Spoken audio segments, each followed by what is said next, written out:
বিসমিল্লাহির রহমানির রহিম।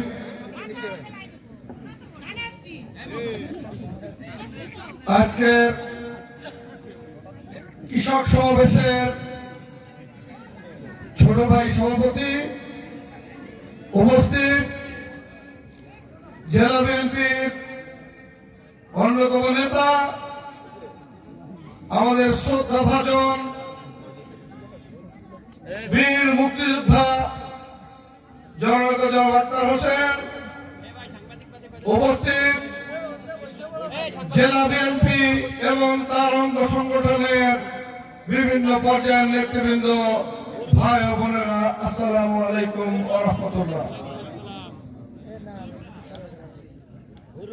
আমি একটু অপেক্ষা করছিলাম আমাদের আহ্বায়ক সাহেব আসবেন, এই জন্য আমরা একটু ধীরে যাই, উনি এর মধ্যে এসে পড়বেন।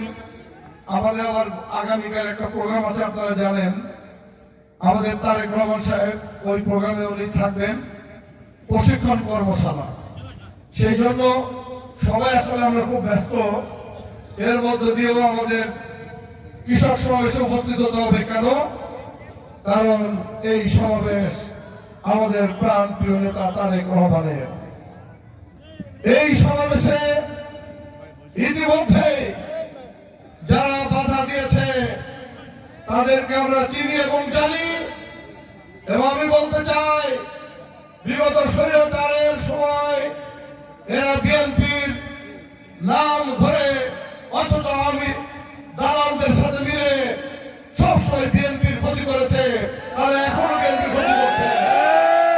তাদেরকে হুঁশিয়ারি উচ্চারণ করতে চাই, এটা মাগুরা জেলা, যেখানেই যার বাড়ি হোক না কেন, এইগুলো আমরা পরোয়া করি না।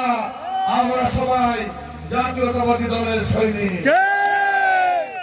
বন্ধুরা, মনে রাখবেন, আমরা কেউ দলের জন্য অপরিহার্য নই। দলের জন্য অপরিহার্য নেতা কর্মীরা সামনে বসে আছে, এরাই দলের প্রাণ। কৃষক কিশোরী না থাকলে বাংলাদেশ থাকবে না। কৃষক